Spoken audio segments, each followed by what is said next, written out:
ಸದನದಲ್ಲಿ ಪದೇ ಪದೇ ಸಿಎಂ ಕಾಲೆಳೆದ್ರು ಬಿಜೆಪಿ ಶಾಸಕರು. ಕುಣಗಲ್ ರಂಗನಾಥ್ ಬಿಟ್ಟ ಅಸ್ತ್ರ ಹಿಡಿದು ವಿಪಕ್ಷಗಳು ಆಟ ಆಡಿ ಸದನದಲ್ಲಿ ಬಿಜೆಪಿಗರು ಪದೇ ಪದೇ ಮುಖ್ಯಮಂತ್ರಿಗಳ ಕಾಲೆಳೆದ್ರು. ಕುಣಗಲ್ ರಂಗನಾಥ್ ಬಿಟ್ಟ ಅಸ್ತ್ರವನ್ನ ಹಿಡ್ಕೊಂಡು ವಿಪಕ್ಷಗಳು ಆಟ ಆಡ್ತಿದ್ದಾರೆ. ವಿಪಕ್ಷಗಳಿಗೆ ಸಿಎಂ ಸಿದ್ದರಾಮಯ್ಯ ಏಕಾಂಗಿಯಾಗಿ ತಿರುಗೇಟನ್ನ ಕೊಡ್ತಾ ಇದ್ದಾರೆ. ನಾವು ಬಹಳ ಸ್ಪಷ್ಟವಾಗಿದ್ದೇವೆ, ನಮ್ಮಲ್ಲಿ ಹೈಕಮಾಂಡ್ ಇದೆ, ನಾವು ಬಹಳ ಸ್ಪಷ್ಟವಾಗಿದ್ದೀವಿ, ನಮ್ಮ ಹೈಕಮಾಂಡ್ ಇದೆ. 2013ರಲ್ಲಿ ಜನರ ಆಶೀರ್ವಾದ, ಈಗಲೂ ಆಶೀರ್ವಾದ ಇದೆ, ಮುಂದೇನೂ ಆಶೀರ್ವಾದ ಇರುತ್ತೆ ಅಂತ ಸಿಎಂ ಮಾತನಾಡಿದ್ರು. ನಾನು ಅನ್ನೋದು ಬಿಟ್ಟು ನಾವು ಅಂತ ಇದ್ದೀರಾ ಅಂತ ಸುರೇಶ್ ಕುಮಾರ್ ಕಾಲೆಳೆದ್ರು. ನಾನು ಏಕವಚನ ಬಳಸೋದಿಲ್ಲ, ನಾವು ಬಹುವಚನ ಅಂತ ಹೇಳಿ ಸಿಎಂ ಸಮಜಾಯಿಷಿಯನ್ನ ಕೊಟ್ಟರು. ನಾನು ಅನ್ನೋದು ಏಕವಚನ ಆಗುತ್ತೆ, ನಾವು ಅನ್ನೋದು ಬಹುವಚನ ಆಗುತ್ತೆ ಅಂತ ಸಿಎಂ ಸಮಜಾಯಿಷಿ ಕೊಟ್ಟಿದ್ದಾರೆ.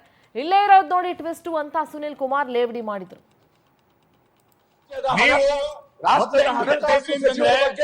ನೀವು ಯಾವ ವಚನ ಯೂಸ್ ಮಾಡಿದ್ರೆ ಇಡೀ ದೇಶ ನೋಡಿದ್ರೆ ನಾನೇ ಮುಖ್ಯಮಂತ್ರಿ, ಈಗಲೂ ಮುಖ್ಯಮಂತ್ರಿ.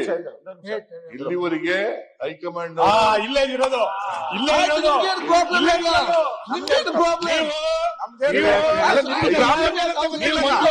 ಮೂರು ಜನ ಬದಲಾವಣೆ ಮಾಡಿದ್ರೆ ನೀವು ಏನ್ ಹೇಳ್ತೀರಿ? ನಾನೇ ಮುಖ್ಯಮಂತ್ರಿ ಮುಂದಿನ 5 ವರ್ಷ. ಈಗಲೂ ನಾನೇ ಈಗ ಏನ್ ಹೇಳ್ತೀರಿ? ಆಯ್ತು, ಮುಂದೇನು ಜನವರಿ ಮುಖ್ಯಮಂತ್ರಿ. ಈಗ ನಾವು ಹೈಕಮಾಂಡ್. ನಿಮ್ಗೇನ್ ಪ್ರಾಬ್ಲಮ್ ಈಗ?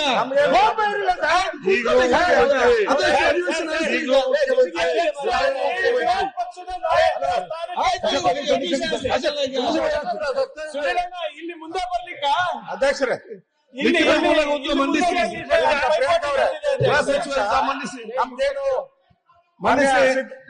ಒಂದೇ ನಿಮಿಷ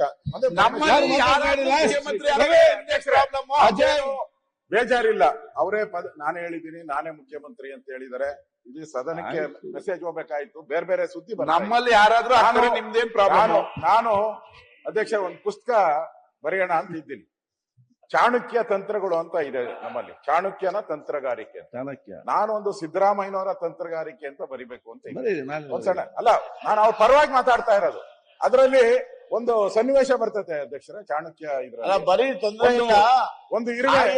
ಒಂದು ಇರುವೆ ಅಧ್ಯಕ್ಷರೇ, ಅದು ದೆಹಲಿಗೆ ಹೋಗ್ಬೇಕು ಅಂತ ಪ್ರಯತ್ನ ಮಾಡ್ತಾ ಇದ್ದೀನಿ. ಯೋಚನೆ ಅದು ಹೋಗ್ಬೇಕಂದ್ರೆ ಎಷ್ಟು ಜನ್ಮಗಳು ಸೇರ್ಕೊಂಡ್ಬಿಡ್ತೈತೆ. ಡೆಲ್ಲಿಗೆ ಹೋಗೋ ಜವಾಬ್ದಾರಿ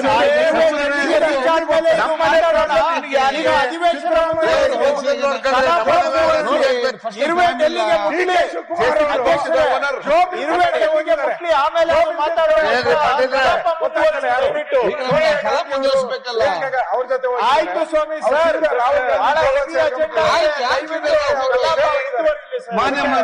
ತಂತ್ರಗಾರಿಕೆ ಮಾಡೋದ್ರ ಕರೆಸ್ಪಾಂಡೆಂಟ್ ಆನಂದ್ ನೇರ ಸಂಪರ್ಕದಲ್ಲಿ ಜಾಯ್ನ್ ಆಗ್ತಿದ್ದಾರೆ. ಆನಂದ್, ಇವತ್ತು ಅಧಿವೇಶನದಲ್ಲೂ ಕುರ್ಚಿ ಕದನ ಮುನ್ನೆಲೆಗೆ ಬಂತು. ಮುಖ್ಯಮಂತ್ರಿಗಳು ನಾನೇ 5 ವರ್ಷ ಸಿಎಂ ಆಗಿರ್ತೀನಿ ಅಂತ ಕುರ್ಚಿಯನ್ನ ಮೇಜನ್ನ ಕುಟ್ಟಿ ಮಾತನಾಡ್ತಾ ಇದ್ರು. ವಿಪಕ್ಷಗಳು ಪದೇ ಪದೇ ಲೇವಡಿ ಮಾಡ್ತಾ ಇದ್ರು. ಏನು ನೀವು 5 ವರ್ಷ ಮುಖ್ಯಮಂತ್ರಿಗಳಾಗಿರ್ತೀರಾ ಅಂತಂದಾಗ, ಹೌದು ನಾನೇ ಮುಖ್ಯಮಂತ್ರಿ ಆಗಿರ್ತೀನಿ ಅಂತ ಸಿಎಂ ಮಾತನಾಡ್ತಾ ಇದ್ರು. ಸದ್ಯ ಇದ್ರ ಪರವಾಗಿ ಸದನದಲ್ಲಿ ಏನೆಲ್ಲ ನಡೀತಾ ಇದೆ ಆನಂದ್?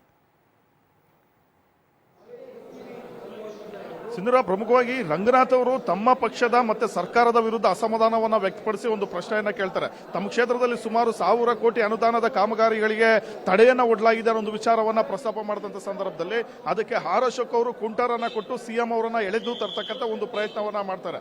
ಇಲ್ಲಿ ಪ್ರಮುಖವಾಗಿ ರಂಗನಾಥ್ ಅವರಿಗೆ ಉರಿತಿದೆ, ಅದಕ್ಕೆ ಈ ರೀತಿ ಒಂದು ಮಾತನಾಡ್ತಾ ಇದ್ದಾರೆ. ಸಿಎಂ ಬದಲಾವಣೆ ವಿಚಾರ ಸ್ಪಷ್ಟತೆ ಇಲ್ಲ ಅನ್ನೊಂದು ಮಾತನ್ನ ಅವರು ಮಾತನಾಡ್ತಕ್ಕಂಥ ಒಂದು ಸಂದರ್ಭದಲ್ಲಿ ಆಗ ಸಿದ್ದರಾಮಯ್ಯನವರು ಎದ್ದು ನಿಂತು ವಿಪಕ್ಷ ನಾಯಕರಿಗೆ ತಿರುಗೇಟು ಕೊಡ್ತಕ್ಕಂಥ ಒಂದು ಕೆಲಸವನ್ನ ಮಾಡ್ತಾರೆ. ನಮ್ಗೆ 5 ವರ್ಷಕ್ಕೆ ಜನರ ಒಂದು ಆಶೀರ್ವಾದ ಮಾಡಿದ್ದಾರೆ, 5 ವರ್ಷವೂ ನಾವೇ ಇರ್ತೀವಿ ಅನ್ನೋ ಒಂದು ಮಾತನ್ನ ಹೇಳ್ತಾರೆ. ಆಗ ಸುನಿಲ್ ಕುಮಾರ್ ಅವರು ಮಧ್ಯಪ್ರವೇಶ ಮಾಡಿ ಹಿಂದೆ 5 ವರ್ಷವೂ ಕೂಡ ನಾನೇ ಇರ್ತೀನಿ ಅನ್ನೋ ಒಂದು ಮಾತನ್ನ ಹೇಳ್ತಾ ಇದ್ರಿ, ಈಗ ನಾವು ಅನ್ನೋ ಒಂದು ಮಾತನ್ನ ಬಳಸ್ತಾ ಇದ್ರಿ, ಇಲ್ಲೇ ಒಂದು ಟ್ವಿಸ್ಟ್ ಇರೋದು ಅನ್ನೋ ಒಂದು ವಿಚಾರವನ್ನ ಪ್ರಸ್ತಾಪ ಮಾಡಿ ಅವರ ಕಾಲೆಳೆತಕ್ಕಂಥ ಒಂದು ಪ್ರಯತ್ನವನ್ನ ಮಾಡ್ತಾರೆ. ಆಗ ಸಿಎಂ ಸಿದ್ದರಾಮಯ್ಯನವರು ಕೂಡ ಹೈಕಮಾಂಡ್ ವಿಚಾರವನ್ನ ಅಲ್ಲಿ ಪ್ರಸ್ತಾಪ ಮಾಡ್ತಾರೆ. ಹೈಕಮಾಂಡ್ ಇದೆ, ಅದಕ್ಕೆ ನಾವು ಬದ್ಧವಾಗಿರ್ತೀವಿ ಅನ್ನೋ ಒಂದು ಮಾತನ್ನ ಸಿಎಂ ಸಿದ್ದರಾಮಯ್ಯನವರು ಸದನದಲ್ಲೇ ಓಪನ್ ಆಗಿ ಮಾತನಾಡಿರ್ತಕ್ಕಂಥದ್ದು.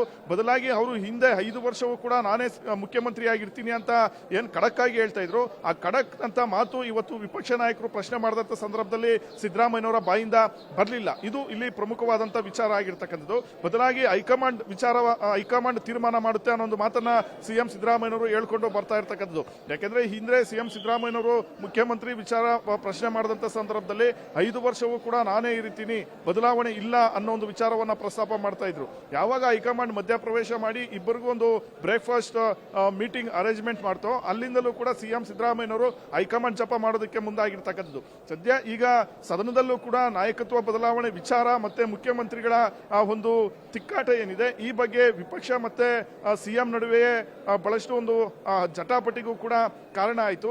ಇಲ್ಲಿ ಮುಖ್ಯಮಂತ್ರಿಗಳು ನಾವೇ ಇಡ್ತೀವಿ ಅನ್ನೋದು, ಅಂದ್ರೆ 5 ವರ್ಷ ಜನರು ನಮಗೆ ಆಶೀರ್ವಾದವನ್ನ ಮಾಡಿದ್ದಾರೆ, ಹಾಗಾಗಿ 5 ವರ್ಷ ನಾವೇ ಇಡ್ತೀವಿ, ಸದ್ಯ ಈಗ ನಾನು ಮುಖ್ಯಮಂತ್ರಿ ಆಗಿದ್ದೀನಿ ಅನ್ನೋ ಒಂದು ಮಾತನ್ನ ಅವರು ಸ್ಪಷ್ಟವಾಗಿ ಹೇಳ್ತಾ ಇರ್ತಕ್ಕಂಥದ್ದು. ಜೊತೆಗೆ ಹಿಂದೆ ಯಾವಾಗಲೂ ಕೂಡ ಬಿಜೆಪಿ ಅವರಿಗೆ ಜನಾಶೀರ್ವಾದ ಸಿಕ್ಕಿಲ್ಲ. 2008ರಲ್ಲೂ ಸಿಕ್ಲಿಲ್ಲ, 13ರಲ್ಲೂ ಸಿಕ್ಲಿಲ್ಲ, 17ರಲ್ಲೂ ಕೂಡ ಸಿಗ್ಲಿಲ್ಲ ಅನ್ನೋ ಒಂದು ಮಾತನ್ನ ಅವರು ಹೇಳಿ ಬಿಜೆಪಿ ನಾಯಕರ ಒಂದು ಮಾತಿಗೆ ಕಾಲೆಳಿತಕ್ಕಂಥ ಒಂದು ಕೆಲಸವನ್ನ ಸಿಎಂ ಮಾಡಿದ್ರು. ಸಿಂಧೂರ.